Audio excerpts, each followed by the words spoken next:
O novo governo americano desmantela a Agência para o Desenvolvimento Internacional dos Estados Unidos, financiada com o dinheiro do povo americano. E isso tem muito a ver com o Brasil. Ou melhor, o Brasil surfava muito dessa onda.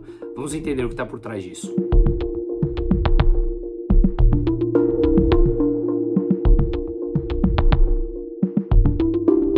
Mas antes de continuarmos, queria um pouco da sua atenção. Aqui nesse canal, a gente valoriza veículos de comunicação que pregam os mesmos valores que nós: liberdade de expressão, liberdade de mercado e valores extremamente sólidos. Esses merecem todo o nosso respeito e todo o nosso apoio em meio a tudo isso que estamos vivendo. É por isso que não apenas faço parte da equipe da Revista Oeste, como ela também é uma mídia independente que está levando jornalismo sério e verdadeiro, sem censura, com uma qualidade a cada vez mais pessoas. E agora eles estão com uma campanha histórica para atingir os 100 mil assinantes. Fato histórico, pregando a total liberdade de expressão. E eu quero que vocês façam parte disso junto comigo. Acesse o link que está aqui na descrição ou o QR Code que está aqui na tela. Não fique de fora dessa. Ao assinar, você não apenas está apoiando um jornalismo sério que bate contra esse sistema corrupto autoritário, mas também ajuda a divulgar e estruturar essa causa que está tomando corpo no Brasil. Precisamos buscar nossas liberdades. Esperar alguma coisa deles é esperar que sejamos calados o mais rápido possível. Portanto, faça parte do time Oeste junto comigo. Acesse o link ou o QR Code aqui na tela e apoie a causa de liberdade de expressão, valores sólidos e liberdade de mercado. Voltando ao vídeo. Conforme já falamos em vários outros vídeos, Elon Musk, que está à frente do DOGE, ou seja, o Departamento de Eficiência Governamental do novo governo americano de Donald Trump, vem forçando a burocracia federal para simplesmente ser desmantelada, olhar a fundo os gastos públicos e tentar reduzi-lo, trazendo, obviamente, muito mais eficiência, um respeito muito maior ao dinheiro pago por impostos pelos americanos. O primeiro departamento a seguir o caminho da extinção, ou ao menos reduzi-lo à mínima expressão, foi o USAID, que vem sendo ventilado nos últimos dias. Grande parte da mídia já noticiou nesses últimos dias. E ele é uma agência voltada para o desenvolvimento internacional. Ao menos assim ele foi criado lá em 1961 por Kennedy, que era justamente para canalizar ajuda humanitária e governamental a países mais pobres, ou seja, ajuda internacional dos Estados Unidos àqueles países mais carentes. Essa foi a função inicial. Mas claro, obviamente, em meio a tudo que a gente está vivendo ao longo dos últimos anos, todo esse objetivo e o recurso, principalmente extraído do povo americano de forma impositiva, ou seja, através dos impostos, foi usado para financiar uma série de causas e agendas, principalmente dos governos mais progressistas. O orçamento dessa agência internacional era por volta de 40 bilhões de dólares por ano. Ora, isso representa quase 1% do orçamento total do governo dos Estados Unidos e representa por volta de 0,15% do PIB americano. Muitos então podem falar, é um valor basicamente irrisório, quase 1% do orçamento americano, 0,15% do PIB, que representa pouco mais de 40 bilhões de dólares. Pois bem, pode parecer pouco ao olhar esse percentual, mas é muito dinheiro também para ser desperdiçado, principalmente para financiar causas que vão contra totalmente a agenda defendida pelos americanos nessas últimas eleições, e uma vitória contundente do Donald Trump, não apenas no voto popular, mas também na Câmara e no Senado americano, como também para ajudar a financiar agendas autoritárias, como todos nós sabemos por aqui. Se ela realmente tivesse o objetivo, como foi criado lá atrás, de financiar países pobres com causas mais nobres, ok, muitos poderiam dizer que seria mesquinho desse novo governo americano agora retirar 0,15% do PIB dos Estados Unidos, que supostamente ajudariam países necessitados, pessoas carentes, pessoas e crianças, idosos doentes. Mas, infelizmente, esse não é o caso. A verdade é que, se fosse para ajudar, como falamos aqui, em maneiras pela liberdade de povos oprimidos por governos autoritários, se fosse para combater doenças, se fosse para distribuição de vacinas de N doenças por aí, enfim, para levar países que são autoritários a serem mais democráticos, poderia ter uma causa, como eu falei, justificável. Mas infelizmente, no meio do caminho surgem vários incentivos perversos para que esse dinheiro do povo americano, tirado de maneira forçada, vá sendo desviado para financiar causas autoritárias de uma elite política e empresarial americana que acabou disseminando por todo o mundo. Por fim, essa agenda nefasta está realmente retrocedendo agora. O dinheiro, na verdade, foi usado, grande parte dele, para uma agenda política, para derrubar um governo ou outro, para apoiar empresas que seguem uma agenda muito mais progressista, como nós vimos, aqueles departamentos de inclusão e equidade, que grande parte das empresas multinacionais já estão derrubando, fecharam esses departamentos justamente porque são custos que onera acionistas, o que não leva a meritocracia para a empresa, e simplesmente foi durante alguns anos, principalmente da pandemia, que o mundo viveu essa bizarrice, e portanto essas empresas começaram a deteriorar o seu próprio valor e acabaram voltando. O dinheiro está simplesmente acabando e aqui é mais uma prova disso. Essa distribuição desse dinheiro, desses 40 bi que eram destinados supostamente para causas nobres internacionais, elas foram desde a distribuição de comida e insumos médicos, o que é sim uma causa legal, mas eles desviam uma parte disso para fazer uma propaganda positiva da própria agência, mas grande parte foi desviado para outros financiamentos. Por exemplo, financiar programas e estudos acadêmicos e ONGs voltados para ações de diversidade, equidade, inclusão e políticas de LGBT. O povo americano, portanto, foi obrigado de maneira forçada a financiar, sem saber, uma série de propostas que eles muitas vezes não aprovavam em vários países, como veremos aqui no Brasil.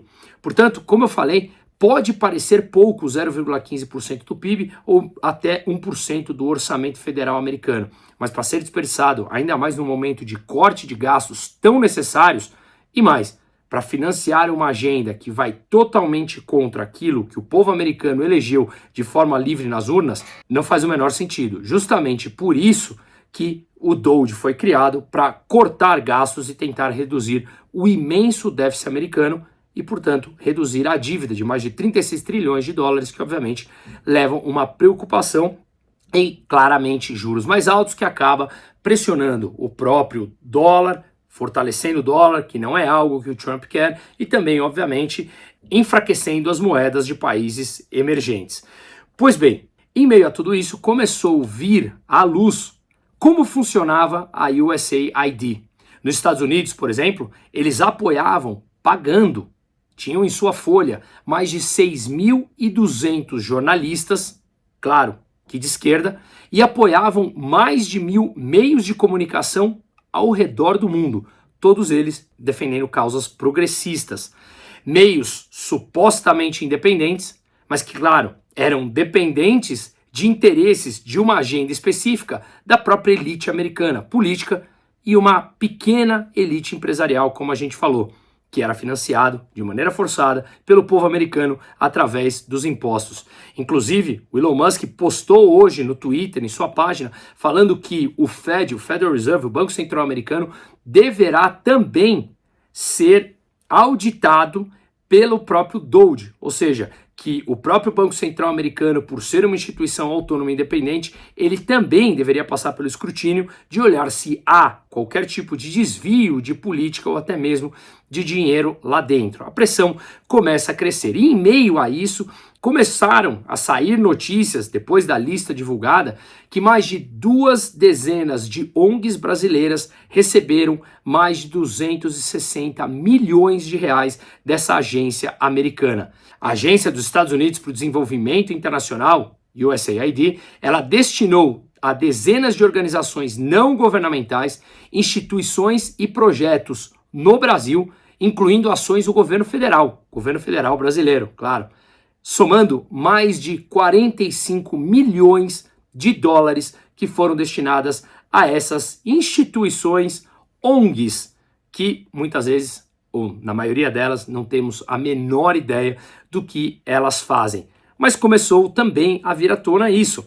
Ao olharmos o próprio site do governo americano, vale a pena, recomendo entrar lá, a gente começa a ver que você consegue separar por país, por ano, o montante que foi destinado e todas as instituições que receberam e o valor que cada uma dessas organizações não governamentais receberam. E é simplesmente impressionante.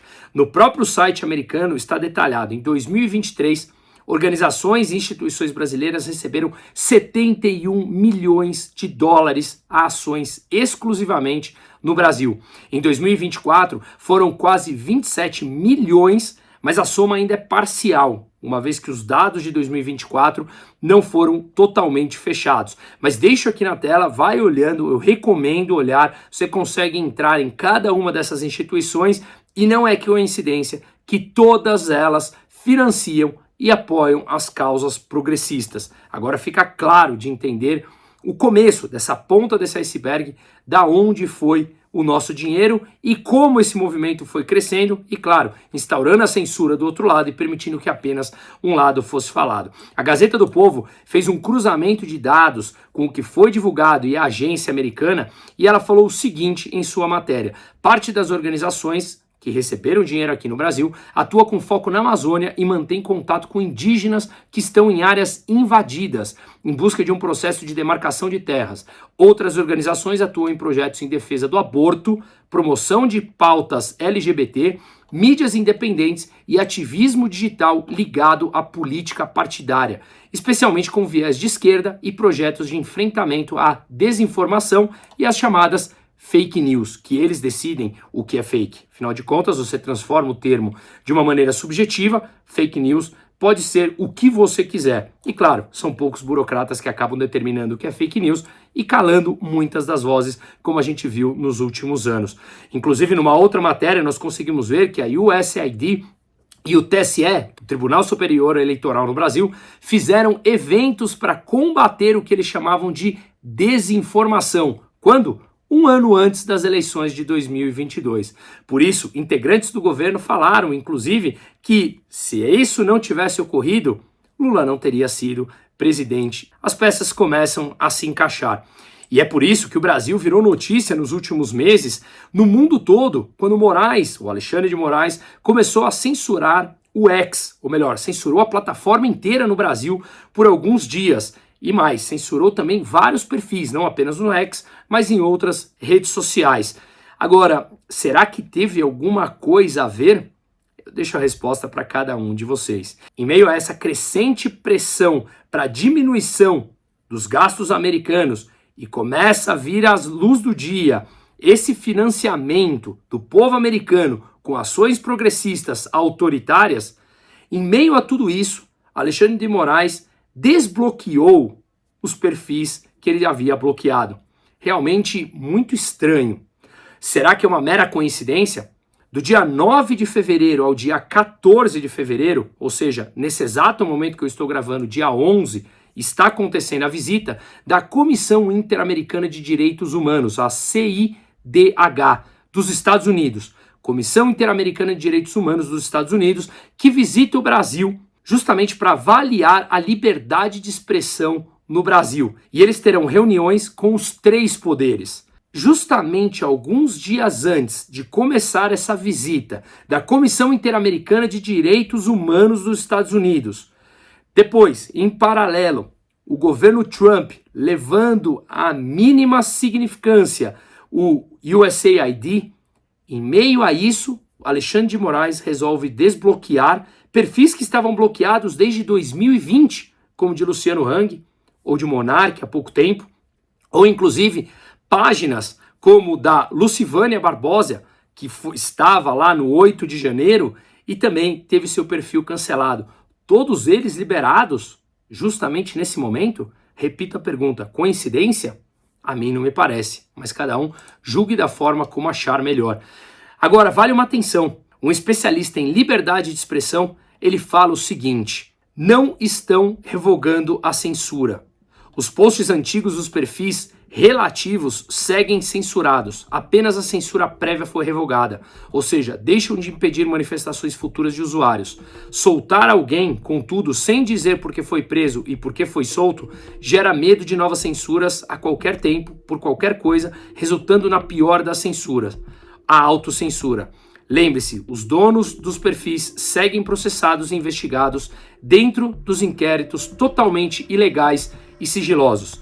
E hoje, dia 11, que eu estou gravando, o Marcel Van Hatten, um deputado federal, que é meu amigo, postou no X, agora que ele está nesse exato momento acompanhado de várias outras pessoas, mostrando aos integrantes dessa Comissão Interamericana de Direitos Humanos dos Estados Unidos toda a censura que o Superior Tribunal Federal Brasileiro vem implantando ao longo dos últimos anos no Brasil e todos os inquéritos ilegais, além de, obviamente, todos os presos políticos que estão hoje no Brasil.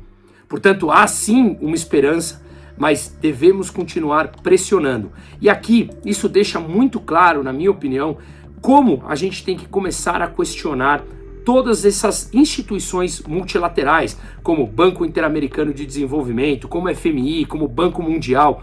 Todas essas instituições são formadas por indivíduos e, assim como todos nós, temos os nossos interesses próprios e privados primeiros.